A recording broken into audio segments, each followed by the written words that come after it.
Hey, what's up everybody, and welcome back to News Dose. So today we do have an exciting PlayStation leak to talk about, as it looks like multiple PlayStation 5 exclusives have leaked out online, both of which are coming from beloved dormant IP. Fans have been asking for these games to return for years, and well, their wish might have just been granted. Now also, it does look like they're working on a sequel to a massively successful IP as well, so we're going to go over all three of those games today. Then over in Nintendo Land, they don't particularly sound all that happy right now regarding the Steam Deck. Of course, the Steam Deck just released, and while it may not necessarily be a direct competitor for the Nintendo Switch, it still does affect Nintendo in a bit of an interesting way, and yeah, they're not all that happy about it, so we will talk about that one as well. Now, speaking of the Nintendo Switch, though, let's actually start off with them because it is the Nintendo Switch's 5th birthday. Yeah, today marks the 5-year anniversary for both the Nintendo Switch and Zelda Breath of the Wild. It really has been just a fantastic 5 years for the Nintendo Switch, and that's kind of the thing because it looks like the future is just as bright. And in fact, that's what we're going to talk about right now. Instead of focusing on the past, we can actually take a look at what's happening today on the Nintendo Switch, which it's actually been a really good day overall. On one side, you have Triangle Strategy, which is releasing tomorrow on March 4th, and reviews are starting to roll out now. There has been a lot of excitement for this tactical RPG, as this is Tomoya Osano's next game, which he's worked on Bravely Default. He's also worked on Octopath Traveler, so there's some high expectations here with this 2D HD release being Triangle Strategy, and well, I'm happy to say that it has been received very well so far. It does currently have an 83 overall score as of this recording. I'm hearing good things about its choice-based narrative, and it seems like the combat is pretty fleshed out as well. So if you have been looking forward to Triangle Strategy, then good news for tomorrow on March 4th. Now, that's not quite all, though, for Nintendo, because you can also actually celebrate that 5th anniversary today with Kirby and the Forgotten Land. While this game does, yes, release later this month on March 25th, Nintendo went ahead and decided to release a pretty lengthy demo for Kirby and the Forgotten Land today. So if you do want to check this game out a little early, head over to the Nintendo eShop where you can download Kirby and the Forgotten Land. Next up, we do need to talk about Elden Ring yet again. A couple of days ago, we were talking about Elden Ring's sales numbers over in the UK, as it was being reported that Elden Ring has now become the fastest selling From Software game in the UK, beating out Dark Souls, Bloodborne, Demon Souls, and Sekiro. So that alone is already great news for From Software, but it's actually far more successful than just that. We did get some more complete information today that includes digital units sold, and it is now being reported that Elden Ring is the biggest non-FIFA or Call of Duty launch since Red Dead Redemption 2. That means it is outpacing games like Assassin's Creed Valhalla. It's outpacing games like Cyberpunk 2077, which is one of the most hyped up games in recent years. So this is an insanely successful launch for Elden Ring. To put things into perspective, though, we can actually take a look at something like Horizon Forbidden West. That is one of the most hyped up games for 2022, and I think that most of us are expecting that to put up some pretty huge numbers. But Elden Ring is sold so well so far that it actually sold 2.5 times more than Horizon Forbidden West the week before. That's the type of launch that we're talking about here, and it just kind of goes to show you the formula that From Software has built up over the years. It is working. Despite some of the debate about more difficulty options when it comes to From Software games, they did indicate just a few days ago that this is their identity, making challenging games, and they are looking to do more of that in the future. And when you see something like this here, you can clearly see why. Of course, we still need to see how Elden Ring does in other regions as well, but this is a great start and a good sign that Elden Ring is going to be a massive, massive success. There is one other thing that we're just going to quickly talk about regarding this report, though, and that would be the platform split. Somebody in the comments the other day, I'm going to just say nicely requested that I talk about the platform split. So we're going to do that here with more completed numbers, including both digital and physical. They did say that according to GSD's digital and physical numbers, 32% of the sales were on PlayStation 5, 30% on PC, 29% on Xbox, and then 9% on the PlayStation 4. Now, what's really interesting about this is that they did reveal that Xbox and PC were the biggest digital platforms. That shouldn't be a major surprise, but the split here specifically for Xbox is quite heavy on the side of digital. They did reveal that almost 85% of Elden Ring sales on Xbox were actually digital. That is quite eye-opening, and it just kind of shows you why you can't just look at physical units sold anymore. That's not how it works, as digital is on the rise, especially with things such as the Xbox Series S or even with the PlayStation 5 digital. There are digital-only consoles on the market, and with the Xbox Series S specifically, it is quite popular. So as you can see here, digital continues to be on the rise, and in an Xbox's situation, it is clear that that fan base is more than willing to buy their games digitally. Let's go and talk about PlayStation though, and we do have 3 different games to talk about here, all of which are Sucker Punch IP. Now, the first one that we're going to talk about is the one that's coming directly from Sucker Punch themselves. That is a Ghost of Tsushima sequel. Now, this probably doesn't come as a major surprise considering just how much success they had with the first game. Ghost of Tsushima has become a fan favorite, and in fact, it sold over 8 million units worldwide, which is incredible for a new IP. So yeah, I imagine that a sequel for this game isn't really out of the realms of possibility, and that very much does look to be the case now, as a job listing has seemingly teased a sequel here. Sucker Punch has recently posted 2 different positions, one being a senior combat designer and a technical combat designer, which that alone could be for anything, but what's interesting about this is that one of the requirements says must have played Ghost of Tsushima and understand its core combat systems. Now, why would you have had to play Ghost of Tsushima before, and why would you have to understand its core combat systems? More than likely because whatever they're working on, it's Ghost of Tsushima related. Now, I guess technically they're not announcing anything here, but I mean, come on. This seems like a pretty big hint that they're doing something with the Ghost of Tsushima IP. I guess we'll just have to kind of wait and see, but for you Ghost of Tsushima fans out there, I mean, this is a pretty good sign that you have something to look forward to here in the future.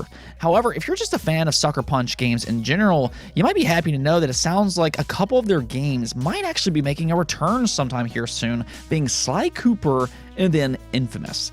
This is coming from an insider by the name of Account NGT, which actually has a pretty decent track record. In the past, Account NGT has leaked things such as Star Wars Eclipse before it was officially announced, also the December update for GTA Online, and also providing information for the Harry Potter franchise. So this person does have a pretty good track record. But even then, of course, anytime when it comes to a leak like this, you always do need to take it with a grain of salt. Regardless though, let's go and take a look at the post that was made over on Twitter that says, I can corroborate that a new Sly Cooper and a new Infamous are in development. Even with some delays for some console exclusives, it should be a great year for PlayStation players with the announcement and release of some PlayStation IPs that does their return. A new event is definitely planned this month, and they won't be announcing all their surprises. So this is going to be interesting for multiple reasons. One being because it looks like 2, not 1, but 2 beloved IP might actually be making a comeback. But then there's also this supposed event that's going to be making its debut this month. Really, this is not the first time that we've heard something like this. It does seem like everything is pointing in the direction of a PlayStation event sometime here soon. And for that matter, there's also been multiple rumors of a Sly Cooper game as well. So this just kind of adds to the list, though. I do think that this might be the first time that we've heard about a new Infamous game. I mean, we're talking about 3 different Sucker Punch games here, and that really just takes us to the next question. If all of this is true, then who's working on these games? Typically in the past, Sucker Punch has focused on 1 game at a time, unless they decide to grow to work on 2 games at a time here. I mean, I guess that's possible, but there's also a strong possibility that these games will be outsourced to a completely different studio. That is something that we have seen with Sly Cooper in the past, as an example. Sanzaru actually handled Sly Cooper there for a while, though they have since been acquired by Facebook, so that's probably not going to happen this time. So again, there is a big question of who could actually work on these games, but if these games are indeed coming back, this is very exciting. Both these franchises are beloved for a very good reason, and I also think that they would fit perfectly into the PlayStation portfolio portfolio right now. It would add more overall diversity, and this is something that fans have been asking for here in recent years. And I mean, if you take a look at something like Sly Cooper, it would fit right into that more family-oriented group. And that seems to be a growing catalog for PlayStation with games like Astrobot. There's also Sackboy, Ratchet & Clank, and then here possibly Sly Cooper as well. Yeah, I keep saying it, but these 3D platformers really seem to be making a comeback here in recent years, and now all we would really need would be Jak and Daxter. So if we can get that, I mean, we got the trifecta going here over at PlayStation, but we'll kind of see what happens here. Nothing is confirmed as of this moment, but let me know what you think about all of this in the comments below. Would you like to see franchises such as Sly Cooper and Infamous make a comeback on the PlayStation 5? On to our final topic though, there's a bit of a strange situation happening with the Steam Deck and Nintendo. The Steam Deck did officially release last week, though not very many people's actually gotten their hands on it as of this moment. Fortunately, I have not been one of the lucky to get to play this one just yet. But the thing about the Steam Deck is that it's a very versatile console. While its main focus, of course, is being able to play your Steam library on the go, it's far more than just that. This is by all means a handheld PC, which brings in the question of emulation. The Steam Deck is a very attractive emulation console, and so far, it's working very well. We're already seeing popular emulators such as Dolphin work well on the Steam Deck, which means you're going to be able to play games like a Gamecube, you're going to be able to play the Wii. We're seeing Xbox games work on the Steam Deck as well, and the list just kind of goes on and on. But here we're just talking about legacy platforms. That's not necessarily as problematic, but what if the Steam Deck could also run modern platforms such as, I don't know, the Nintendo Switch? There's already a pretty active scene for Nintendo Switch emulation, so this is a question when it comes to the Steam Deck, and well, the thing about it is that right now it does look like the Steam Deck can handle Nintendo Switch emulation as well.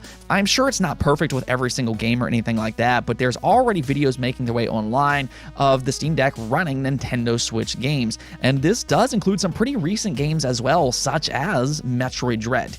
So this has become a lot more serious for Nintendo, and they're not too happy about it. In fact, they're already taking action. While Nintendo cannot take down these emulators, and they can't stop people from installing these emulators on the Steam Deck, what they've decided to do is they've decided to take down any type of video online that shows you how to install these emulators on the Steam Deck. That right now is the road that they're going down, and this is something that we have seen from Nintendo in the past. They can be pretty relentless when it comes to takedowns, so they're trying to stop this as much as they possibly can for the Steam Deck. The problem for them, though, is that they can't necessarily completely stop it. They can kind of slow it down and hide certain information, but this being the internet, and if you really want to be able to install this emulator, there's going to be other avenues to take to learn this type of information. So as I said before, they can't necessarily completely stop it, but I do imagine that Nintendo, they're going to continue to be relentless when it comes to this, and they're going to try to strike down as many of these videos as they possibly can. Let's go and take a look at the poll of the day, though, and as we talked about yesterday, there is an NVIDIA leak going around that seems to be referencing a Nintendo Switch successor, and it actually seems like it's pretty far in development, so I wanted to ask you all, with the NVIDIA leak referencing what looks to be a Nintendo Switch successor, when do you think it will release? And the wide majority of you all do believe that it will release sometime in 2024. As you can see here, 52% of you did vote for 2024, then 21% of you voted for actually next year in 2023. Third place was 2026 at 13%. 11% of you all voted for 2025. And then here at the bottom, you have 3% for 2022. So based off the results here, I think we can kind of rule out the idea of it releasing sometime this year. But overall, I do agree with you all. I'm kind of looking at 2024 as well. I said this yesterday because I do believe the Nintendo Switch still has a lot of life in it, and it seems like they still have a lot of games in development coming out. Both Zelda Breath of the Wild 2 and Pokemon Scarlet and Violet will be huge titles that will be able to carry the Nintendo Switch for some time being, and that's the thing, because it really doesn't seem like the Nintendo Switch momentum is slowing down all that much at all. So they can just kind of take their time and really perfect whatever this successor will be, and that's going to be important, especially if this is going to be some type of handheld console again. The longer they wait, the more chance they have at better technology at more of an affordable price. So I don't necessarily think that they're in a big rush per se, especially with the Nintendo Switch selling the way it is. So yeah, I'm kind of predicting 2024 or later as well. Anyways, though, that's it for this episode, but if you liked the video, don't forget the bell notification and subscribe button for more content just like this. Also, if you'd like to support the channel through Patreon, thank you for making this content possible. Peace out.